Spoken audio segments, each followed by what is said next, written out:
Love you guys. I said love you. Thank you. You may be wondering what an entrepreneur standing on the stage and speaking about love, what's love got to do with entrepreneurship or anything that we're discussing out here, especially jubilant Tamil Nadu. I've always believed love is one emotion that differentiates a human from any other creation. And love is the only thing that's missing today in humanity. That's why we see the war. That's why we see global warming. That's why we see a huge amount of selfishness, a little bit of selflessness that comes into the intent of what we do. Whether we want to do it in our business, whether we want to do it in our family, whether we want to do in any expression that we have, a little bit of selflessness. Selfless, think a little less about yourself and more about others, will bring a lot of depth and meaning to anything that we do. And business can be selfless. Business can all be about not just making money, because money is very, very important. The only reason that we get into any entrepreneurship venture is to make money. Money, in fact, entrepreneurs are the drivers of the economic engine of this world, especially India. And that's why we are celebrating entrepreneurs. And to all those entrepreneurs out here, I think I want to have a shout out. Hey guys, amazing. A big round of applause to each one of you. Let's hear a round of applause for you. My name is Vijay Kapoor. I'm the founder and CEO of Derby Jeans Community, a denim lifestyle brand headquartered from Chennai, India. The brand itself speaks about responsible menswear. Porpunirchana men's adega brand. So when you're speaking about responsibility, responding with ability to the global situation that we speak about, climate change is real.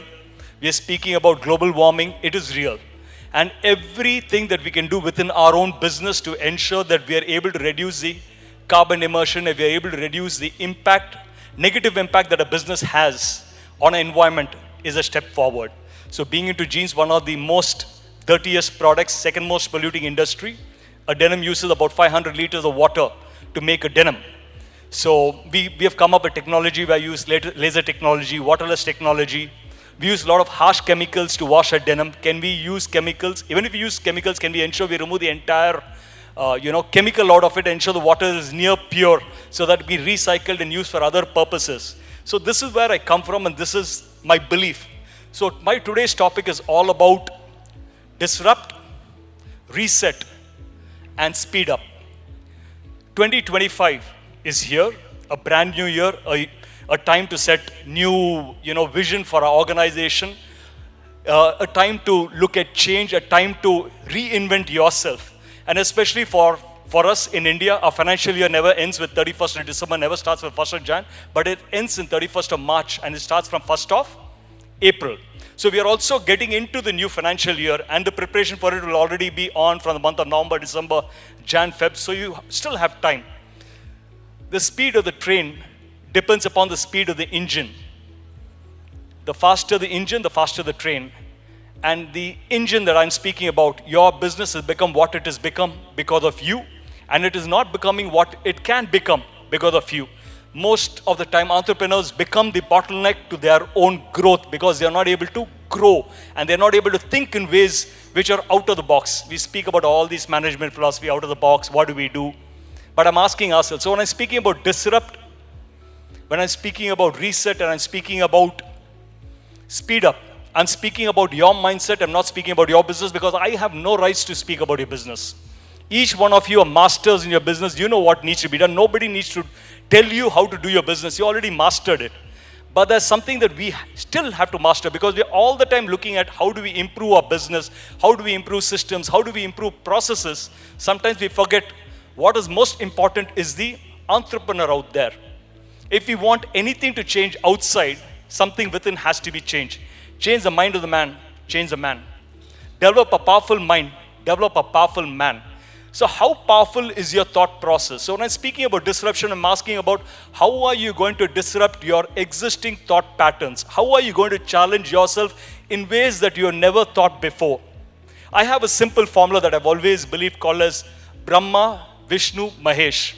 Brahma, the creator, Vishnu, the sustainer, and Mahesh, Shiva, the destroyer, or in this case, recycler.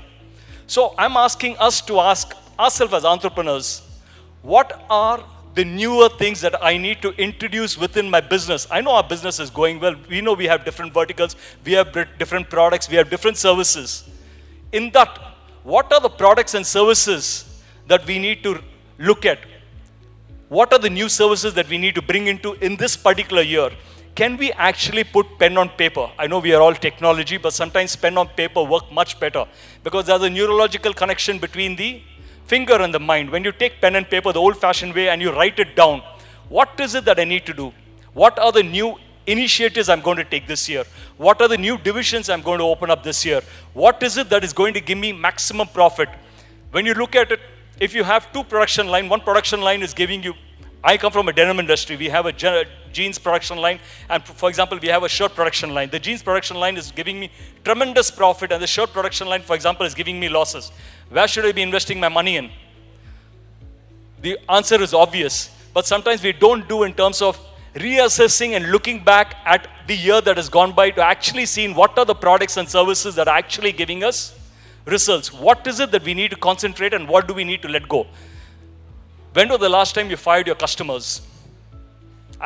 You heard me right. When was the last time you heard your customers? One of the biggest challenges of having customers for years and years with you is the more you deal with them, the more longer the time frame gets in terms of payment, the more discounting happens, the more you're friendly with them, the more probably your profits are getting eroded because you have certain customers with whom you're not able to maximize what you need to do. When was the last time you fired a customer? Mahatma Gandhi said, customer is a king. I've modified it slightly saying profitable customer is the king. So are we actually going through the customer index to see who are the profitable customers out there? In every aspect, Brahma, Vishnu, what is it that I need to maintain? I've always believed what is working for you should not change. You need to assess, self-introspect and see what are the things that are working for you. What is it that's working for you in systems, processes, your style of working, your team members, who all are working, who all are not working. Maintain what needs to be done. And Mahesh, what do we need to recycle? What do we need to let go? And what do we need to reinvent? So if you're able to do this, a disruption of your existing thought pattern to create something new which is not there, how are you going to do it? Because whenever we speak about disruption, we are only speaking about how do we disrupt the business model? How do we challenge something new in the industry? I'm asking, can we disrupt how we think? The mind of the man is the man. Change the mind, change the mind. Can we actually invest quality time, probably a day's time, in introspecting and checking what is working for us? Brahma, Vishnu, Mahesh. Reset. Sometimes it's very, very important to reset and come back. Because sometimes we have a vision that we have to achieve. We have said a 5-year vision, 10-year vision. You go in a few years into it and then you ask yourself, is this the vision that I really want to pursue? Probably you're better than what you wanted to achieve or you're underachieving. It's time to reset and realign yourself to a more realistic vision, or probably already superseded what you wanted to do and you're going ahead. It's time to reset. How are you going to reset the vision that you have for your life? When I speak about vision, most of the time we are very narrow-minded looking at purely your business. But I want us to understand entrepreneurial journey is never complete with only one dimension. Unfortunately, we use money as a matrix for all our success because that's the only metrics we have to see our success. What are the profits we had this time? How was the type of growth? How much more we have expanded? Money is the only measuring metrics. But as an entrepreneur, it's just not about the money. There are other dimensions that actually create entrepreneurial success. How is your health? So often we listen about CEOs of the organization, managing directors of the organization suddenly have a heart attack. Or probably the last thing that you do before you go to sleep is a fistful of GEMS tablets. One for the heart, one for BP, one for sugar. If you don't have health, I love what the chairman of Standard Motors said, I invested all my life to earn the wealth, and today when I finally have the wealth, all my wealth will not give me back my health. So are we doing this fundamental mistake of taking things for granted that our health will always remain? If you do not invest in your health today, it's not going to take care of you tomorrow. So are you investing in looking at your health? Reset, recalibrate. Why should it be that with every passing year your health deteriorates? Your health can improve. There are enough avenues for you to ensure you're able to improve yourself. What are the type of relationships that you have? Is there a quality in your relationship? A relationship, I'm speaking about the relationship with your team members. Are you a barking dog in the organization? Do people run away whenever they need when you walk into the organization, or people run to you. Because let problems come from anywhere. Let solutions come from you. You should be a solution finder in your organization, and people need to have the courage to come up to you and request for solutions. I'm not saying that you need to provide solutions for everybody else, but you need to be there. When they walk into the organization, when they walk into your office, they should feel they're meeting a solution and not that they're meeting a problem. What are you? Are you a barking dog?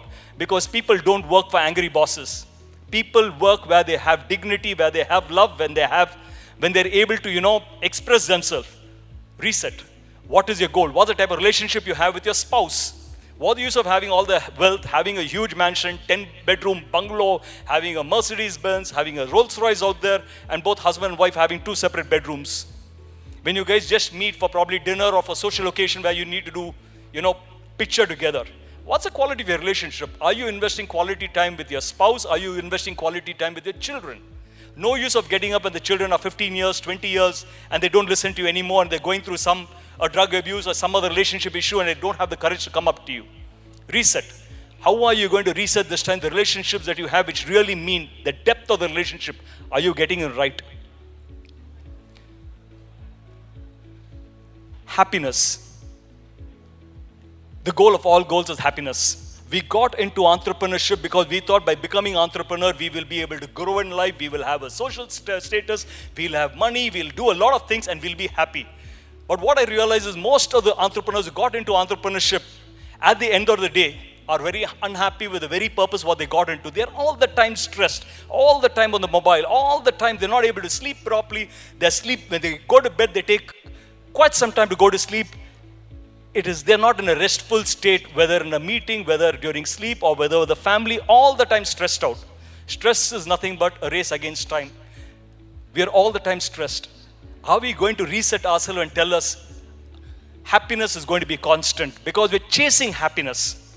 We are all the time chasing happiness. Okay, if I do this 300 crore turnover with a probably 25 crore rupee profit, I'll be happy this year. Or probably we're looking at, if I buy this, huge property that I wanted to buy, I'll be happy. Then you're giving yourself a few occasions, few days, few moments of happiness. But if you make happiness a constant, everything out of happiness, nothing for happiness. Stop chasing happiness. Do everything out of happiness. Reset. Are you going to reset yourself and ask yourself, is happiness going to be? The spiritual content, the spiritual connect that you have, or the peace that you live your life with.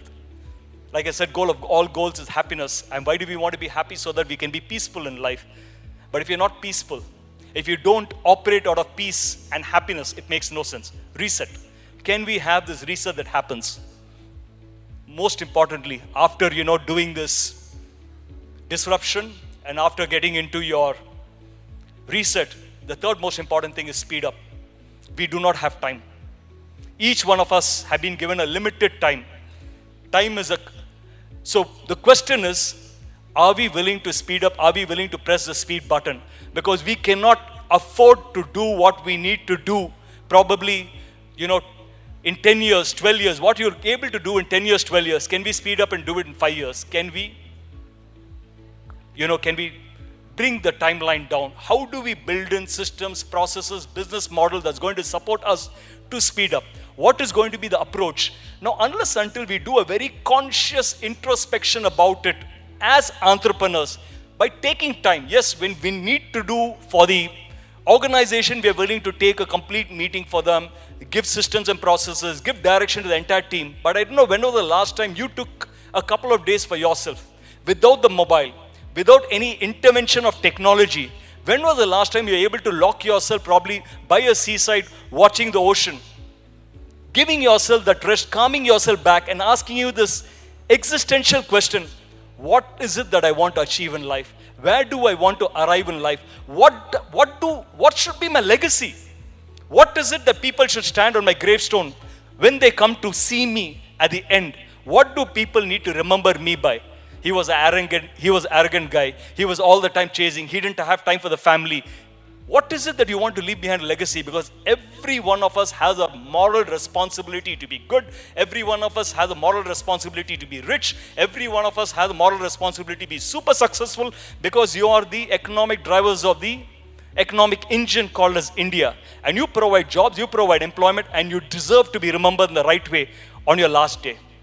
You deserve that you leave behind a legacy, even if it means you've planted 100 trees. It's not about planting trees, it's about growing tree. After you go for next 100 years, those trees will be there. Even if it means you're educating other children who are, from an underprivileged community, they will live on to leave a legacy. Even if it means that you've created an organization that is so good, generations to come will benefit out of it from what you have created. That is a legacy you leave behind. Not a legacy which is completely in a mess. Not a legacy where people feel afraid to do business with you. Not a legacy where people are not respected. Not a legacy where your own family members, if your wife needs time with you, your children need time with you, it's better for them to go to the next room and give you a call, because that's the only way you'll give them time. In the same room, you don't have time to speak to them. Every 2 minutes, you're checking the phone, or I'll call you back. I'm sorry, I'm in a meeting. What is the legacy you leave behind? I think we have a moral responsibility, and that responsibility is something I'm standing here to remind each one of you, because each one of you is success in your own right. That's the reason why you're sitting in this very, very successful gathering out here. But empty success doesn't help. So I spoke about 5 dimensions of life: health, wealth, love, bliss, happiness, and spiritual, your peace. I want you to take a pen and paper, give 20 marks to each of these, and ask yourself a very honest question. Not just while sitting out here, but take a day off, introspect, go through your entire life, understand yourself from the depth of who you are, and tell me on your health parameter, if you need to give 20 marks are there, how much will you give yourself? What is it that you will give yourself? Do you have BP? Do you have sugar? Are you obese? Do you have other ailments? Do you have other lifestyle disorders? How are you going to correct it? Getting the problem, knowing the problem, not the solution. What is the solution you're going to give it? This year is going to be the year of solutions. You're going to disrupt your thought process. You're going to disrupt what you do. Because if you don't do it consciously, you're not going to be aware. And if you don't do it awarefully, you're not going to make a change. Every change is preceded by awareness. How are you going to bring awareness into how you live? Health, 20%. Wealth. What are going to be your wealth goal this year? How are you going to ensure that this year is going to be far more profitable? Because all the time you're only chasing turnover goals. Turnover is vanity. It's only show off. Profits, it's nice. Again, it's a show off. But cash flow is reality. So what are you doing about, because out of turnover, the government benefits, they get taxes. Your suppliers benefit, they get better business. Your employees benefit because they are getting growth. But you don't get anything out of turnover, which is very, very nice. Profits. Profits are very, very key to it. So how are you going to ensure this year is not going to be just turnover goal, profit goals, also cash flow goals? How are you going to create an organization that India can be proud of? Because the greatness of man is only complete only when what you've taken from the country is lesser than what you contribute back to the country. How are you going to make India proud again? Can your brand be the pride of India? What are you going to do for that? Love. How are you going to improve your relationship within your organization? How are you going to reset the process within the organization where every team member feels respected? His growth parameters are checked. There has to be a separate division that's going to take care of the well-being, not just the HR department, the happiness index. How are you going to ensure you create a happy organization? What are you going to do about that? Happiness. How happy are you in life? Are you peaceful? Are you operating out of peace? Are you operating out of happiness? Is that a constant, or it's only a glimpses in your life? The way you start your morning, are you also ending your day in the same way, in bliss and happiness? And your spiritual connect, because we all need that connect. We all need the spiritual grace. In fact, Darby's logo is a horseshoe. It symbolizes good luck. Because most Indian houses and any global house, you'll find the horseshoe outside the door, symbolizing good luck for everyone who comes into it. So Derby represents good luck. That's the horseshoe is a symbol of Derby, wherein we say each one of us need luck. But I always believe luck is something that we create. Luck is nothing but something that you create. How do you create luck? By ensuring we do consistent, directed, self-motivated, intelligent effort into everything that we do and create our own good luck. Laboring under correct knowledge, L-U-C-K. Laboring under correct knowledge. How do we bring luck into us? Because all of us need some good luck, and the good luck comes to us. We leave him with no other choice but to make us deserving by ensuring we give 100% to what we do. If we give our best, God will do the rest. If we don't give our best, God will take rest. So how do we get the spiritual connect into our thing? So you're able to look at this holistically and reset yourself and speed up. Things will be very different. Loving you guys. I have exactly 2 minutes. I'll take just one question quickly. If anybody has a question. Time for one question from the audience. Anybody has a question? Disrupt, reset, and speed up. It's the power of change. Either I was so good, or it completely went over the head. Anyway, generally in forums like these, the first question is generally the most difficult. After the questions never stop. Thank you guys, love you all. I want to ensure I'm one speaker who keeps up the time so that the next speaker and the whole event doesn't. Love, compassion. We can change the world one day at a time, one life at a time. Let's create organization that people feel pride to work with, and it all starts with us. The change happens within, and the change manifests itself into everything that we do. Love you guys. Have a beautiful life. God bless. Thank you.